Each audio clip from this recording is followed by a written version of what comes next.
Hello friends, कैसे हैं आप लोग। आज हम लक्षद्वीप के बारे में चर्चा करेंगे जो कि अभी करंट का मुद्दा बना हुआ है और उसके फॉर्मेशन, उसके मैप और उससे रिलेटेड इशू क्या क्या हैं जिसका कि वहाँ की जनता विरोध कर रही है। वहाँ के जो एडमिनिस्ट्रेटर हैं प्रफुल्ल पटेल, जिनके खिलाफ लोग खड़े हो गए हैं, एकजुट हो गए हैं और वो कुछ जो रूल रेगुलेशन उन्होंने नए नए लाए हैं उनका वो विरोध कर रहे हैं। तो आज हम इस क्लास में इसी टॉपिक पे चर्चा करेंगे। सबसे पहले हम देखेंगे कि आखिर मुद्दा है क्या।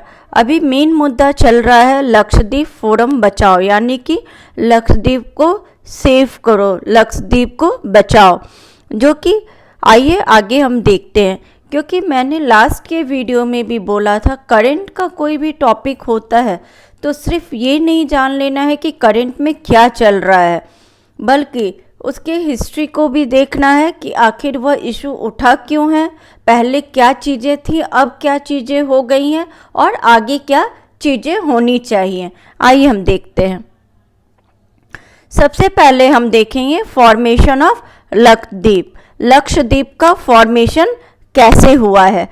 Perhaps Lakshadweep is the only coral island chain in India. These islands were formed by the accumulation of coral on the volcanic tops of the Indian Ocean ridge, which sank below the surface millions of years ago, presumably due to a rise in sea levels. क्या हुआ था, लक्षद्वीप का formation कैसे हुआ।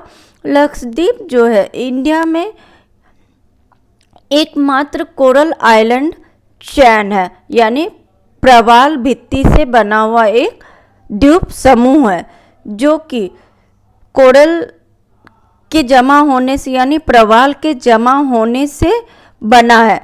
वो कहाँ जमा हुआ, तो वो ओशियन, इंडियन ओशियन के रीज में, जहाँ की वॉल्केनिक टॉप के ऊपर वे जमा होते गए एक दूसरे के ऊपर, और वो लेवल क्या हुआ, उससे सी का जो लेवल था वो ऊपर आ गया।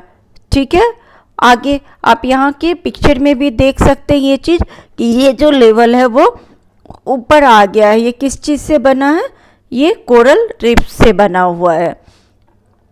आइए आगे और देखते हैं। यहाँ हम इन शॉर्ट में लक्षद्वीप के बारे में जानेंगे। ठीक है, Lakshadweep is a tropical archipelago of 36 atolls and coral reefs in the Laccadive Sea off the coast of Kerala, India. Not all the islands are inhabited and only a few are open to visitors. Permits required. Kavarati, one of the more developed islands, is home to dozens of mosques, including the ornately decorated Ujra Mosque, as well as Kavarati Aquarium, showcasing regional fish, shark and coral species.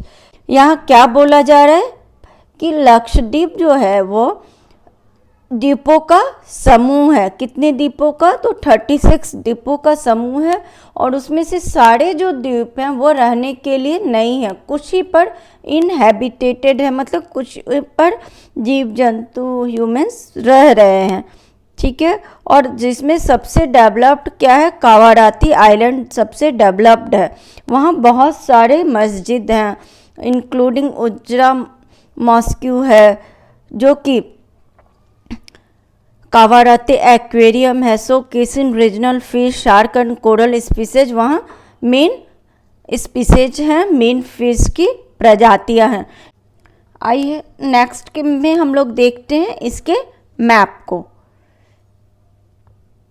यहाँ आप देख रहे हैं किस चीज़ का map बना हुआ है, लक्षद्वीप का मैप बना हुआ, और ये हमारा क्या है, केरला है, जो कि इंडिया का साउथ पॉइंट है, साउथ में है, और ये इंडिया के साउदर्न पार्ट में है लक्षद्वीप, और इसकी कैपिटल क्या है, कावाराती लक्षद्वीप की कैपिटल है, और ये हमारा इंडियन ओशियन है।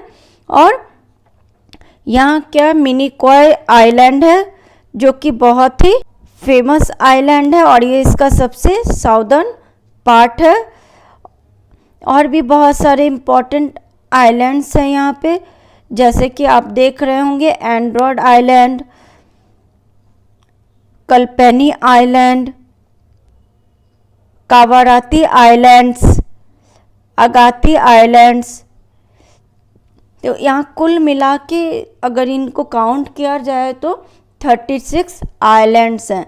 इसलिए लक्षद्वीप को आइलैंड का द्वीप समूह बोला जाता है और यह भारत के लिए समुद्र में एक गहने के समान है, जो कि बहुत ही खूबसूरत जगह है। यहाँ प्रकृति बहुत ही उम्दा नज़र आती है। सारी चीज़ें यहाँ जो बनी हुई हैं वह अपने अलग ढंग से बनी हुई हैं और ये टूरिस्ट प्लेस है जो कि टूरिस्ट को अपनी ओर बहुत अट्रैक्ट करता है। लेकिन अभी यहाँ के जो लोग हैं बहुत ज़्यादा ही अनसेटिस्फाई हो रखे हैं अभी के जो एडमिनिस्ट्रेटर हैं उससे। आखिर क्यों अनसेटिस्फाई हो रखे हैं? तो बहुत सारे इशू हैं उनसे रिलेटेड जिनको आगे हम लोग देखेंगे। तो आइए हम लोग देखते हैं आगे इसके इशू को।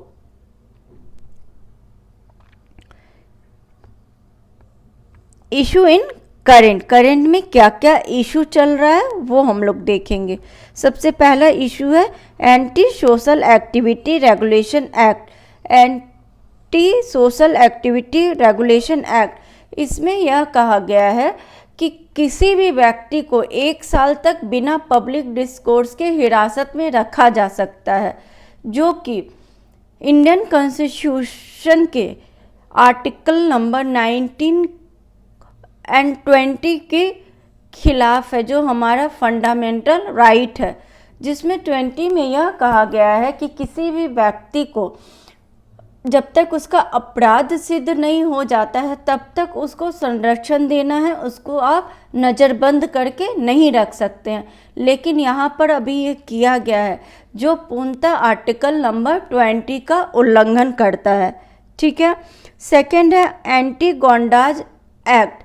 एंटी गोंडाज एक्ट में कहा गया है कि जो गोंडा है वहाँ की ट्राइब्स है, जो कि मेन ट्राइब है वहाँ की, अगर आपको किसी चीज़ से आपत्ति है, सरकार से आपको किसी चीज़ को नहीं मानना है, सरकार के किसी कानून को, सरकार के खिलाफ अगर आपको विद्रोह करना है तो आप सड़क पे नहीं उतर सकते हैं। तो यहाँ पे नागरिक के मौलिक अधिकार का हनन हो रहा है, उनके आर्टिकल नंबर 19 का उल्लंघन हो रहा है, जिसमें कहा गया है व्यक्ति को वाक और अभिव्यक्ति की स्वतंत्रता है, वह उससे क्या है, freedom of right to speech and expression. और जिसको कि अभी के जो लोकल एडमिनिस्ट्रेटर हैं वो उनको नहीं मान रहे हैं, उनको बोला जा रहा है कि आप सड़क पे नहीं उतर सकते हैं। तो यह मौलिक अधिकारों को छीनने की कोशिश की जा रही है, संवैधानिक अधिकारों का उल्लंघन है। ठीक है। और क्या मुद्दा है? Lakshadweep animal prevention and regulation act beef ban. Beef ban, हम जानते हैं कि लक्षद्वीप जो है एक मुस्लिम बहुल यूनियन टेरिटरी है, द्वीप समूह है, जहाँ की 96% जो है मुस्लिम आबादी रहती है और जिनका मुख्य भोजन क्या है, बीफ है। और उसी के रोकथाम की बात हो रही है। बोला जा रहा है कि जो स्कूलों में मिड डे मील दिया जाता है उनमें नॉनवेज को नहीं सर्व किया जाएगा, सिर्फ वेजिटेरियन ही चीज़ें सर्व की जाएंगी। फिर बोला जा रहा है कि आप बीफ का कोई व्यापार नहीं कर सकते हैं, ना आप उसे स्टोर करके रख सकते हैं, ना कहीं ट्रांसपोर्ट कर सकते हैं, ना आप खा सकते हैं। ये सारी चीज़ें बहुत ही एक कहा जाए तो बहुत ही अनप्रैक्टिकल जैसी चीज़ें हैं, क्योंकि जिस चीज़ का लोग शुरू से सेवन करते आए हैं, जिस चीज़ को लोग शुरू से खाते आए हैं, जिस चीज़ का लोग शुरू से व्यापार करते आए हैं, वो अचानक से नहीं बंद होगी और यहाँ भी उनके सोशल कल्चर को आघात पहुंचाई जा रही है, यहाँ भी उनके मौलिक अधिकारों का उल्लंघन हो रहा है। और यहाँ जो स्टेट है, जो यूनियन टेरिटरी है, वह अपने फंडामेंटल ड्यूटीज़ को नहीं निभा रही है, क्योंकि फंडामेंटल ड्यूटीज़ में भी यह कहा गया है कि स्टेट जो है अपने नागरिकों को ऐसी सुविधा उपलब्ध करा पाएगा जिनको उनको जीवन यापन भी मिले और उनको इतना अर्जन हो सके कि वो अपना जीवन यापन कर सके उनकी क्षमता के अनुसार, जिससे भी यहाँ उन लोग को वंचित किया जा रहा है और पूरी तरह से सुविधा नहीं दी जा रही है। और सिर्फ यह कहा गया है कि अगर आपको बीफ रखना, यानी कि जिसमें काऊ, बुल्स, काप्स आते हैं, बफेलोज आते हैं, अगर आपको रखना तो आपको एक सर्टिफिकेट लेना पड़ेगा और आपको बताना पड़ेगा कि उसका रखने का क्या पर्पस है, जो कि बहुत हद तक उनके कल्चर को इफ़ेक्ट कर रहा है। ठीक है, आगे देखते हैं और क्या इशू है। पंचायत रेगुलेशन ड्राफ्ट, और क्या इशू हो रखा है कि पंचायत रेगुलेशन ड्राफ्ट भी लाया गया है जो पहले नहीं था। जिनको 2 से अधिक बच्चे हैं वो ग्राम पंचायत में मेंबर नहीं बन सकते हैं, वो इलेक्शन नहीं लड़ सकते हैं पंचायत का, तो जिससे भी उनको बहुत ठेस पहुंच रही है। वो सोच रहे हैं कि ये हमारे लोकतांत्रिक अधिकारों को छीनने की कोशिश की जा रही है, जिससे वे सेव टू लक्षद्वीप कैंपेन चला रहे हैं, जो कि अभी भी कुछ दिन पहले 12 घंटे की हंगर स्ट्राइक पे लोग गए और अंडर वाटर वो लोग ने स्ट्राइक की और अपने लक्षद्वीप को सेव करने की मांग उठाई। ओके, और क्या इशू है देखते हैं आगे। लक्षद्वीप डेवलपमेंट अथॉरिटी रेगुलेशन 2021, एक रेगुलेशन लाया गया डेवलपमेंट के लिए जो 2021 में जिसका के पास हुआ था। इसमें बोला गया था कि टूरिज्म के डेवलपमेंट के लिए, स्टेट के डेवलपमेंट के लिए, द्वीप के डेवलपमेंट के लिए जो सरकार है वहाँ की, वह किसी की भी ज़मीन को एक्विजिशन में ले सकती, मतलब अपने अधिकार में ले सकती है और उनको वहाँ से दूसरी जगह ट्रांसफ़र होना पड़ेगा जो आइलैंडर्स हैं। तो इसका भी विरोध किया जा रहा है कि अगर आप तुरंत में किसी की ज़मीन ले लेते हैं, तुरंत में किसी का घर ले लेते हैं, तो वो तुरंत में कहाँ जाएंगे। उन्हें बोला जा रहा है कि यहाँ से आप खाली करो, यहाँ से रीलोकेट करो, यहाँ से और कहीं जाओ, लेकिन हमें अपनी प्रॉपर्टी दे दो हमारी प्लानिंग और डेवलपमेंट एक्टिविटी के लिए, जो कि बहुत ही गैरकानूनी है और लोगों के लिए बहुत ही उनके आघात पहुंच रही है, उनके जीवन यापन पे असर हो रहा है, उनके वे आर्थिक रूप से कमज़ोर होते जा रहे हैं, उनको सामाजिक सुरक्षा का अभाव हो रहा है इस चलते। ओके, फिर और बहुत सारे इशू हैं। फिर लिक्योर इशू भी उठा हुआ है। जो लिक्योर है यानी कि जो अल्कोहल है, जो शराब है, वो पहले थी कि आम लोग भी उसका सेवन करते थे, जनरल होटल्स में भी वे सर्व होते थे, लेकिन न्यू रेगुलेशन के अनुसार जो हो रखा है वो बोला जा रहा है जो लिक्योर है वो सिर्फ रिसॉर्ट्स में, जो बड़े रिसॉर्ट्स है वहीं सर्व होंगे, लोकल पब्लिक उसको नहीं ले पाएंगे, क्योंकि रिसॉर्ट्स में सर्व होने से क्या हो रहा है कि वहाँ वो कॉस्टली हो जा रही हैं, जो कि आम पब्लिक उस तक नहीं पहुँच सकती है, इसलिए इसका भी बहुत विरोध हो रहा है।